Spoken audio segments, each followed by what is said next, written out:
সাবেক স্পিকার শিরিন শারমিন চৌধুরীকে ধানমন্ডির বাসা থেকে আটক, জিজ্ঞাসাবাদ চলছে ডিবি কার্যালয়ে। প্রকল্পের অপচয় বন্ধে অর্থ উপদেষ্টার নেতৃত্বে কমিটি গঠনের নির্দেশ প্রধানমন্ত্রীর। বিগত সরকারের ১৩০০ প্রকল্পের যৌক্তিকতা যাচাইয়ের সিদ্ধান্ত। দেশে খেলাপি ঋণ ৫,৪৪,০০০ কোটি টাকা, ১০ প্রতিষ্ঠানে এস আলম গ্রুপের, সংসদে তথ্য অর্থমন্ত্রীর। কমছে না হামের ভয়াবহতা, রাজশাহী ও সিলেটের ৩ শিশুর মৃত্যু, চলছে জ্বালানি তেলের ভোগান্তিও।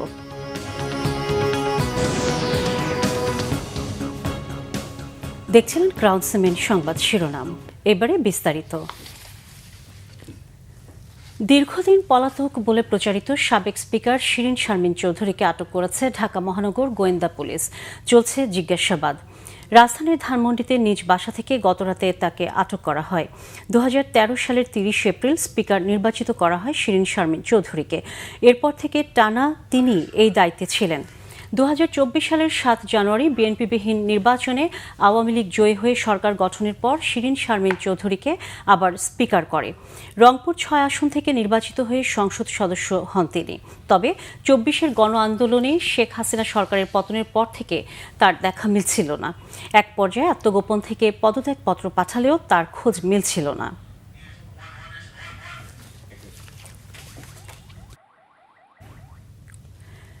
দর্শক, মিন্টু রোড ডিবি কার্যালয়ের সামনে আছেন আমাদের বিশেষ প্রতিনিধি গোলাম ময়নুল আহসান। সরাসরি যাচ্ছি তার কাছে। আহসান, ডিবি কার্যালয়ে শিরিন শারমিন চৌধুরীকে দেখতে কি কেউ এসেছিলেন?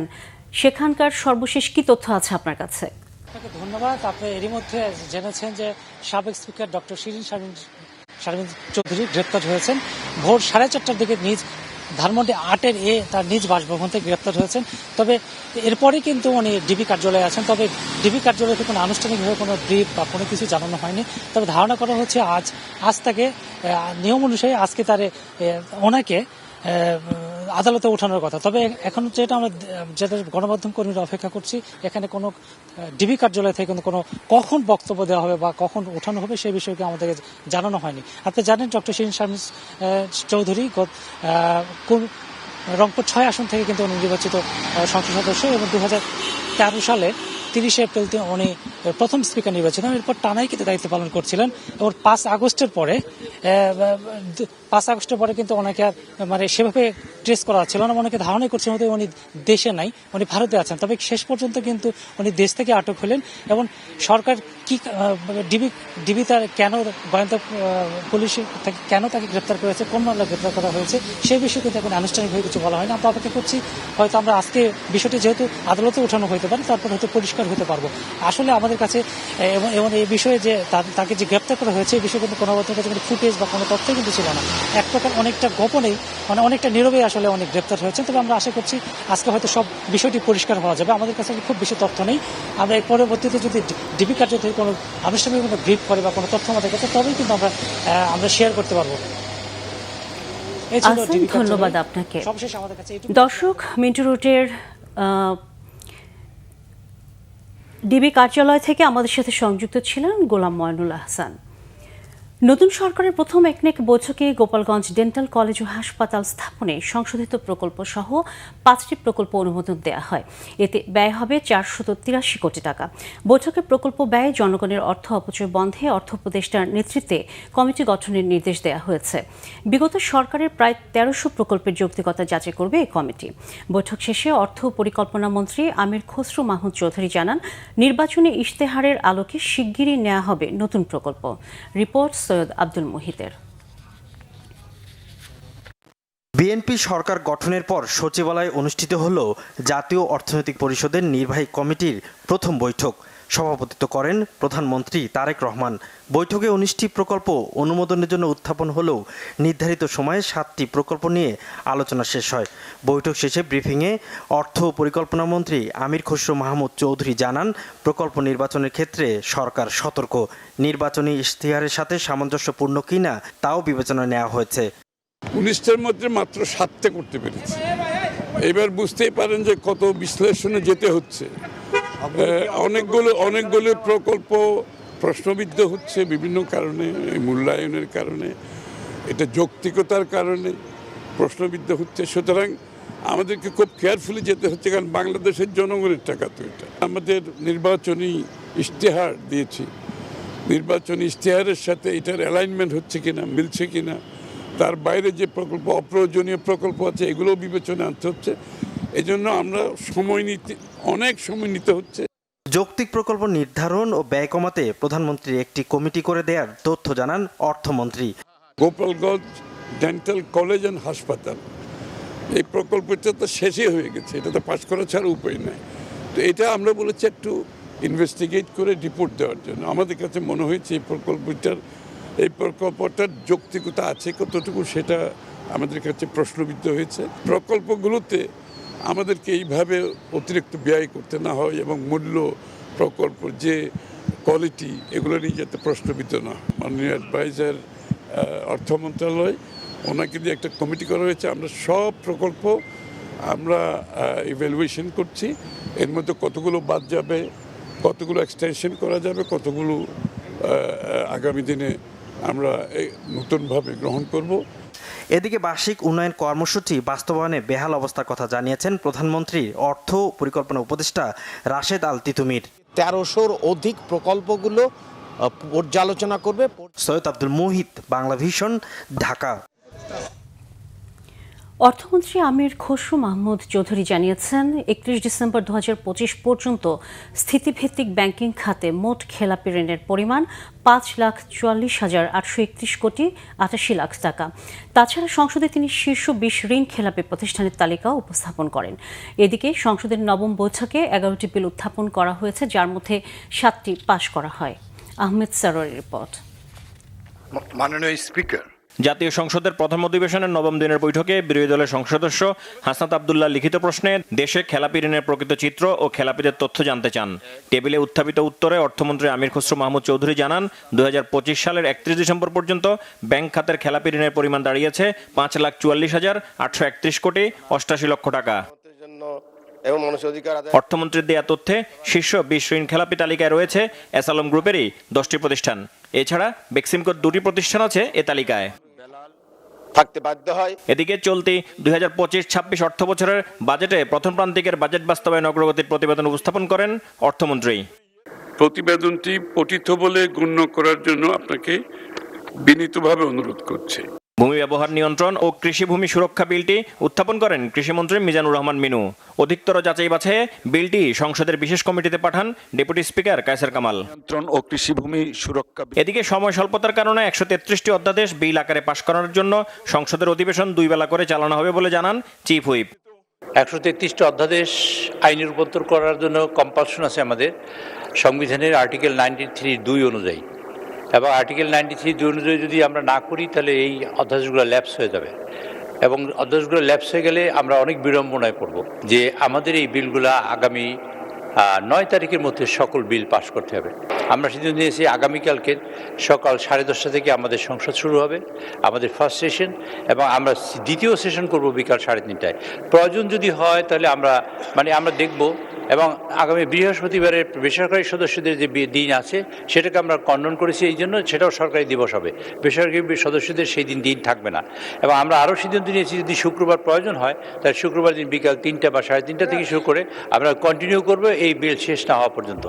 পরে দিনে সম্পূরক কার্যসূচি অনুযায়ী আইন প্রণয়নের অংশ হিসেবে অন্তর্বর্তী সরকারের সময় জারি করা 133টি অধ্যাদেশ বিল আকারে উত্থাপনের কাজ শুরু হয়।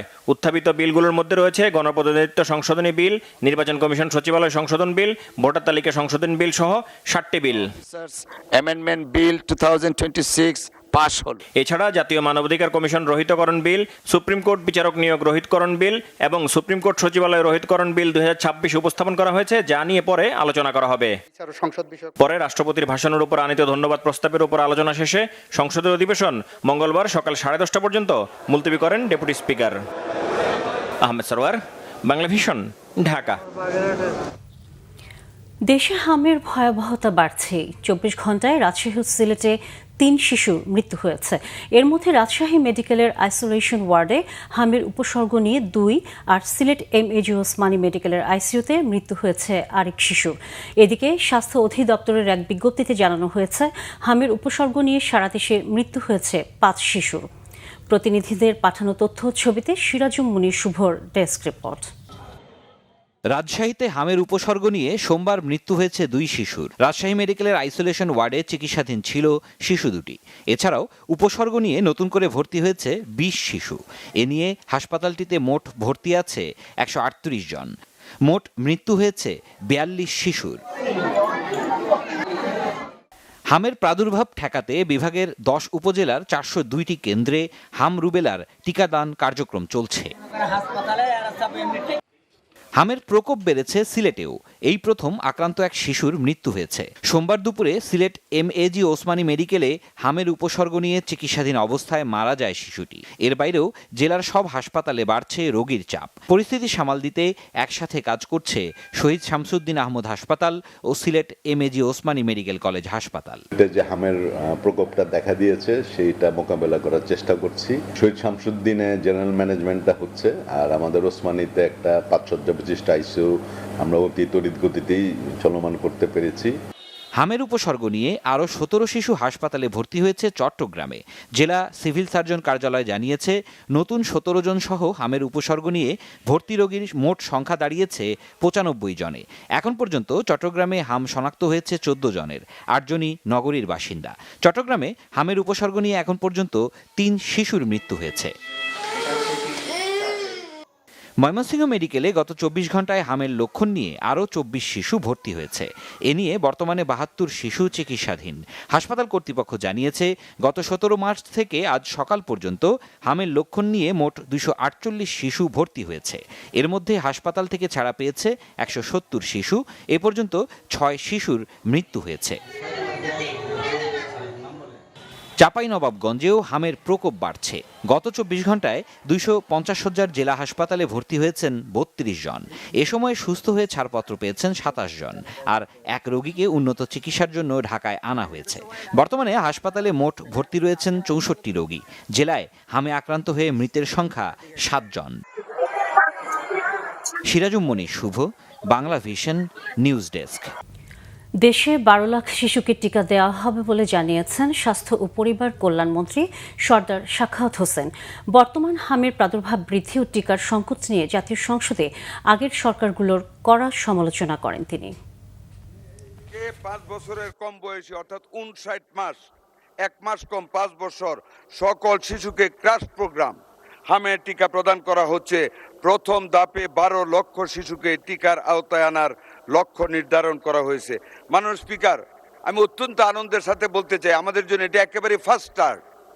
আমরা একটা ব্যর্থতা থেকে নিজেদেরকে নিয়োজিত করে মাননীয় প্রধানমন্ত্রীর অত্যন্ত বিচক্ষণ নেতৃত্বে টিকাদান কর্মসূচিটা শুরু করে আমাদের একটা সফলতা গতকাল হয়েছে। আমাদের লক্ষ্যমাত্রা ছিল গতকাল 30টি উপজেলায় ৭৬,০০০ শিশুকে আমরা টিকা দেব। আলহামদুলিল্লাহ মাননীয় স্পিকার, আমরা ৭৩,০০০ শিশু আমাদের এই আওতায় গতকাল টিকা গ্রহণ করেছে। ইরান যুদ্ধের প্রভাব দৃশ্যমান দেশের পেট্রোল পাম্পগুলোতে। রোদ গরম উপেক্ষা করে ঘন্টার পর ঘন্টা দীর্ঘ লাইনে দাঁড়িয়ে তেল নিতে হচ্ছে চালকদের। যুদ্ধ ঘিরে কৃত্রিম সংকট সৃষ্টির অভিযোগ মজুতদারদের বিরুদ্ধে। অন্যদিকে আতঙ্কিত হয়ে অতিরিক্ত তেল সংগ্রহের অভিযোগ রয়েছে গ্রাহকদের বিরুদ্ধেও। রাজধানীর তেলের পাম্পগুলোতে দীর্ঘ লাইনে দাঁড়িয়ে তেল নিতে হচ্ছে চালকদের। কেউ কেউ লাইনে দাঁড়িয়েছেন সকাল থেকে, আবার অনেক পাম্প জ্বালানির অভাবে বন্ধ রেখেছে কর্তৃপক্ষ। ভোক্তারা বলছেন মজুদ থাকা সত্ত্বেও কৃত্রিম সংকট তৈরি করা হচ্ছে। এজন্য মজুতদারদের দায়ী করছেন তারা। দ্রুত এই সমস্যার সমাধানে সরকারের প্রতি আহ্বানও জানিয়েছেন ভোক্তারা। এদিকে পাম্প সংশ্লিষ্টরা বলছেন তেলের সংকট সৃষ্টি বা দাম বৃদ্ধির আশঙ্কায় গ্রাহকদের তেল সংগ্রহ হঠাৎ করে বেড়ে যাওয়ায় চাহিদা যোগানের হিসাব মিলছে না।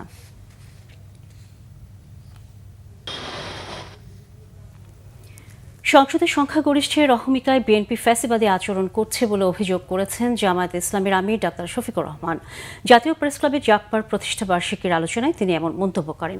জামায়াতে আমির বলেন, এই প্রজন্ম ফ্যাসিবাদের বিরুদ্ধে সজাগ রয়েছে। তাদেরকে সঙ্গে নিয়ে যে কোনো অন্যায়ের বিরুদ্ধে লড়াই করা হবে। শুধু ব্যক্তি পরিবর্তনের জন্য অভ্যুত্থান সংগঠিত হয়নি। অভ্যুত্থান পুরো ফ্যাসিবাদী কাঠামোর বিরুদ্ধে ছিল বলে মন্তব্য করেন তিনি। বলেন, নির্বাচনে জনগণের রায়কে হাইজ্যাক করা হয়েছে। কেউ চাক বা না চাক, গণভোটের রায় জামায়াত আদায় করেই ছাড়বে বলেও হুঁশিয়ার করে দেন ডাক্তার শফিকুর রহমান।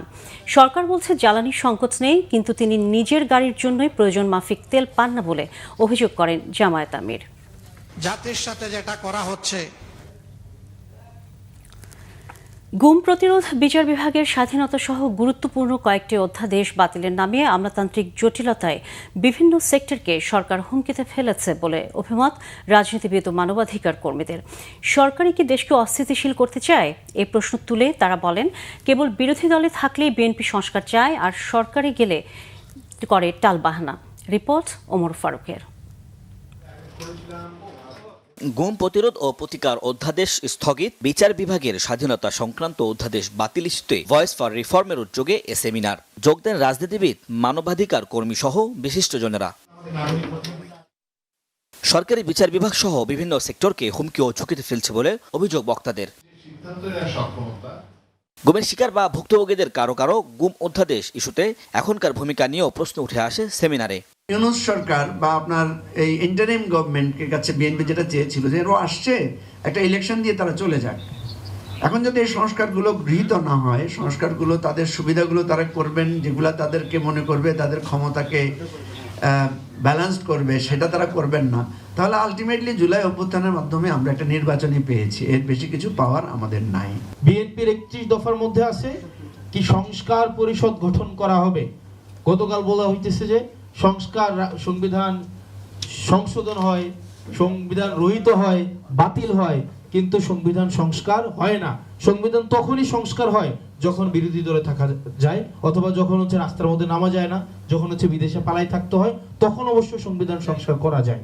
কিন্তু যখন সংখ্যাগরিষ্ঠ নিয়ে আমরা আবার সংসদে আসবো, তখন আবার সংস্কার করা যায় না। দুদকের স্বাধীনতা আমার তখনই লাগবে যখন আমি বিরোধী দলে থাকবো। মানবাধিকার প্রতিষ্ঠানগুলো মন্ত্রণালয়ের অধীনে থাকে নিয়েও রয়েছে আপত্তি। আবারও যেন 2/3 মেজরিটি ওই যে কার্স, অভিশাপ, আমরা যেন এটা ভোগ না করতে হয়। স্থানীয় সরকারের এই যে প্রশাসক বসানো, এগুলো সংবিধানের 59 অনুচ্ছেদের লঙ্ঘন। 59 অনুচ্ছেদে বলা আছে, আইন অনুযায়ী নির্বাচিত প্রতিনিধিদের সমন্বয়ে গঠিত প্রতিষ্ঠানের উপর প্রজাতন্ত্রের প্রত্যেক একাংশের স্থানীয় শাসনের ভার দেওয়া হইবে। অর্থাৎ এই স্থানীয় সরকার প্রতিষ্ঠানগুলো নির্বাচিত প্রতিনিধিরা এগুলো পরিচালনা করবে। এটা সংবিধানের লঙ্ঘন। সত্যিকার অর্থে ক্ষমতা হাতে পেলে চেহারা বদলে যায়। আমরা যখন নিপীড়িত তখন আমাদের এক চেহারা, যখন আমরা ক্ষমতাশালী তখন আমাদের আরেক চেহারা। এবং এই কারণেই আমাদের এই আন্দোলন করতে হচ্ছে, এই কারণেই এটা করছি। আমরা তো মেরামতি করতে চেষ্টা করছি, এবং এটা আমি গ্রহণ করি যে মেরামত করতে গেলে কিছু কিছু ক্ষেত্রে সমস্যা হবে, কারো সমস্যা আপত্তি হবে, সেটাকে মেনে নিয়ে আমরা বৃহত্তর স্বার্থে মেরামতটাই করব। বিচার ব্যবস্থাকে রাজনৈতিক হস্তক্ষেপের বাইরে না রাখলে আগে পরে সবারই ক্ষতিগ্রস্ত হওয়ার কথা মনে করিয়ে দেন বক্তারা। ওমর ফারুক, বাংলা ভিশন, ঢাকা। গুম সহ গুরুত্বপূর্ণ বিষয়ে অধ্যাদেশগুলো আইনে পরিণত না করার সিদ্ধান্ত সরকারের পেছনে হাঁটার ইঙ্গিত বলে মনে করে ট্রান্সপারেন্সি ইন্টারন্যাশনাল বাংলাদেশ, টিআইবি। অবিলম্বে এই বিষয়গুলোর অধ্যাদেশ আইনে পরিণত করার দাবি জানান তিনি। বিচার বিভাগের স্বাধীনতা ও মানবাধিকার ও দুর্নীতি দমন কাঠামো ঘিরে গভীর উদ্বেগ প্রকাশ করেন ডক্টর ইফতেখারুজ্জামান। তিনি বলেন, 133টি অধ্যাদেশের মধ্যে 98টি আইনে রূপান্তরের সুপারিশ ইতিবাচক হলেও গুরুত্বপূর্ণ কিছু ক্ষেত্রে দুর্বলতা রয়ে গেছে। বিশেষ করে বিচারক নিয়োগ ও পৃথক সচিবালয় সংক্রান্ত অধ্যাদেশ বাতিলের সুপারিশকে উদ্বেগজনক বলেছেন তিনি। ডক্টর ইফতেখারুজ্জামান আশঙ্কা করেন, এগুলো আইনে পরিণত না হলে আইনের শাসন ও জবাবদিহিতা প্রতিষ্ঠা বাধাগ্রস্ত হবে। এর পাশাপাশি পুলিশ কমিশন অধ্যাদেশ সহ কয়েকটি প্রস্তাবিত আইনকে স্বাধীনতা ও নিরপেক্ষতার মানদণ্ডে অযোগ্য বলে বাতিলের দাবি করেন তিনি। শিক্ষকদের উৎসব ভাতা 10% বাড়ানো হচ্ছে জানিয়েছেন শিক্ষামন্ত্রী আনম এহসানুল হক মিলন। শিক্ষকদের জন্য আলাদা পে স্কেল গঠন করা উচিত বলেও মনে করেন তিনি। সোমবার ময়মনসিংহের অ্যাডভোকেট তারেক স্মৃতি অডিটোরিয়ামে এসএসসি ও সমমানের পরীক্ষার কেন্দ্র সচিবদের সঙ্গে মতবিনিময় সভায় শিক্ষামন্ত্রী এসব কথা বলেন। জানান, বাচ্চাদের ডিজিটাল এডুকেশনে অভ্যস্ত করতে হবে, এর বিকল্প নেই বলে তিনি মনে করেন। 17 বছর ধরে শিক্ষকদের উৎসব ভাতা বাড়ানো হয়নি উল্লেখ করে শিক্ষামন্ত্রী বলেন, চলতি বছর যে 10% উৎসব ভাতা বাড়ানো হচ্ছে তা কোরবানি ঈদের সময় বাস্তবায়ন হতে পারে। তথ্য ও সম্প্রচার মন্ত্রী জহিরুদ্দিন স্বপনের সাথে সাক্ষাৎ করেছেন ঢাকায় নিযুক্ত পাকিস্তানের হাই কমিশনার ইমরান হায়দার। পারস্পরিক সম্পর্ক জোরদার ও দুদেশের গণমাধ্যম, সংস্কৃতি ও জ্ঞানভিত্তিক সহযোগিতা বৃদ্ধি নিয়ে আলোচনা হয় তাদের মধ্যে। এ সময় মন্ত্রী বলেন, বর্তমান বিশ্বের নিউ মিডিয়ার দ্রুত বিস্তার দুদেশের মধ্যে যৌথভাবে কাজ করার নতুন সুযোগ সৃষ্টি করেছে। পারস্পরিক স্বার্থের ভিত্তিতে ভবিষ্যতে গণমাধ্যম খাতে সহযোগিতার নতুন ক্ষেত্র চিহ্নিত করা হবে বলেও আশা তার। দুদেশের জনগণের মধ্যে যোগাযোগ বৃদ্ধির বিষয়টিও আলোচনায় গুরুত্ব সহকারে উঠে আসে। সাংস্কৃতিক বিনিময়, বিশেষ করে শিল্পী ও অভিনয় শিল্পীদের পারস্পরিক সফর এবং যৌথ প্রযোজনার সম্ভাবনা নিয়েও কথা হয়। বাংলাদেশ পাকিস্তান নলেজ করিডোর উদ্যোগের আওতায় বিজ্ঞানভিত্তিক শিক্ষায় শিক্ষার্থী বিনিময় কার্যক্রম সম্প্রসারণের বিষয়েও আলোচনা হয়েছে।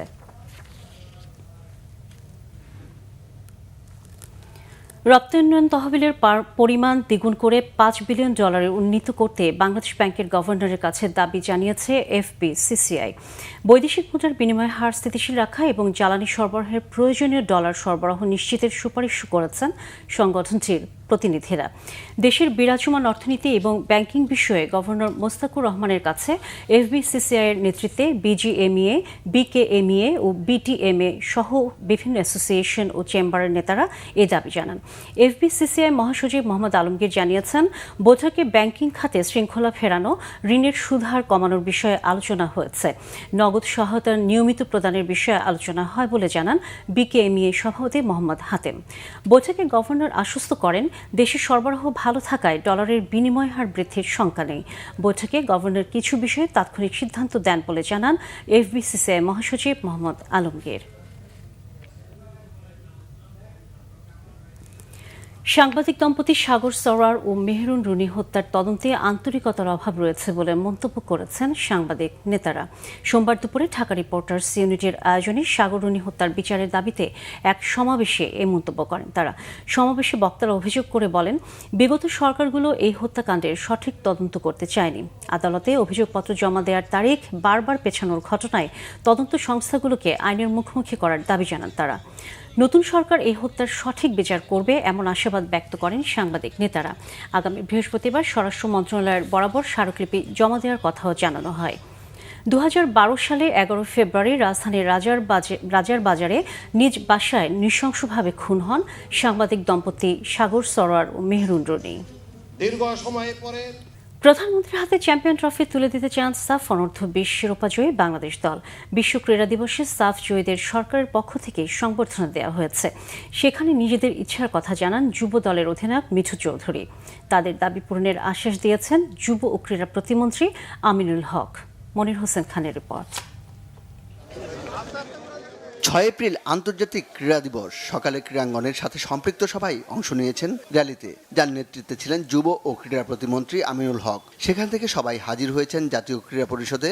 আলোচনা সভায় অংশ নেন ফুটবল, ক্রিকেট সহ অন্যান্য ক্রীড়া ব্যক্তিত্বরা। তারপর এনএসসির অডিটোরিয়ামে সাফ অনূর্ধ্ব চ্যাম্পিয়ন দলের ফুটবলারদের দেওয়া হয় সংবর্ধনা। যুব সাফ অধিনায়ক মিঠু চৌধুরী অনুরোধ জানান, চ্যাম্পিয়ন ট্রফিটি তারা তুলে দিতে চান প্রধানমন্ত্রীর হাতে। রোনান সুলিভান শুনিয়েছেন জাতীয়তাবোধের গান, আর গোলরক্ষক ইসমাইল হোসেন মাহিনের কণ্ঠে পাইপলাইন আরও সমৃদ্ধ করার আকুতি। আমার টিমমেটরে একটা কথা সবাই আমাকে বলছে, আমরা যেন এই ট্রফিটা প্রধানমন্ত্রীর হাতে তুলে দিতে পারি। সেই ব্যবস্থাটা যদি আমাদের ক্রীড়া প্রতিমন্ত্রী আমাদের করে দেয় তাহলে ভালো হবে। আমরা যেমন তাদের জন্য দেশে ট্রফি এনে দিয়েছি, তারাও আমাদেরকে অনেক পুরস্কৃত করেছেন, এতে আমরা অনেক খুশি। আমরা তাদের কাছে চাইব যেন তারা বাংলাদেশের ফুটবলটা নিয়ে একটু কাজ করে, তৃণমূল পর্যায়ে যেন ফুটবলটা নিয়ে একটু কাজ করে, যেন বাংলাদেশের ফুটবলটা ভবিষ্যতে আরও উন্নত জায়গায় যাইতে পারে। I think Bangladesh football really helped me get here, and then from there the coaches were incredible, the team was phenomenal. It's the hardest working team I've ever been a part of, and I just wanted to thank all of them. Thank you guys for showing up, and let's go Bangladesh! তাদের অনুরোধ প্রধানমন্ত্রীর কাছে পৌঁছে দেওয়ার প্রতিশ্রুতি দিয়েছেন আমিনুল হক। আরও একবার জানিয়েছেন, ক্রীড়াঙ্গনে রাজনীতির ঠাঁই নেই। আমরা দ্রুতই ইনশাআল্লাহ আমাদের মাননীয় প্রধানমন্ত্রীর কাছে আমরা এই অনূর্ধ্ব 20 সাব চ্যাম্পিয়নশিপের সেই ট্রফিটি আমাদের মাননীয় প্রধানমন্ত্রীকে তুলে দেব। আমরা কোনোভাবেই আগামীর ক্রীড়াঙ্গনে কোনো দলীয়করণ করতে চাই না। আমরা রাজনৈতিক মুক্ত একটি ক্রীড়াঙ্গন চাই, সেই রাজনৈতিক মুক্ত ক্রীড়াঙ্গনের জন্য আমি আপনাদের সকলের কাছে সহযোগিতা চাই। সাফ চ্যাম্পিয়ন দলের খেলোয়াড় ও কোচিং স্টাফদের প্রত্যেককে দেওয়া হয়েছে 1 লাখ টাকার চেক। 23 ফুটবলার চেকের পাশাপাশি পেয়েছেন ক্রীড়া কার্ড। অবশ্য এই কার্ড কার্যকর হবে যখন এই ফুটবলাররা সিনিয়র দলে খেলবেন। মনির হোসেন খান, বাংলা ভিশন, ঢাকা। সংবাদ শেষ করব ক্রাউন সিমেন্ট শিরোনামগুলো আরেকবার জানিয়ে।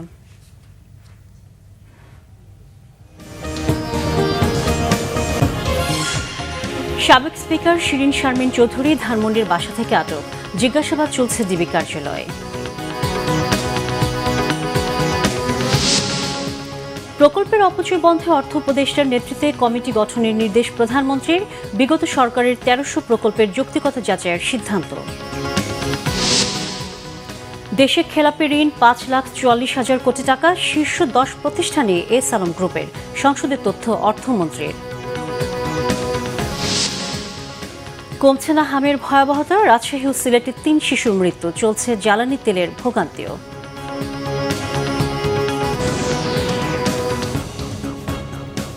দর্শক, এই ছিল এখনকার মতো। পরের সংবাদ সকাল 10টায়, এর আগে 9টায় রয়েছে নিউজ টপ 10 দেখার আমন্ত্রণ রইল। এতক্ষণ সাথে থাকার জন্য ধন্যবাদ সবাইকে।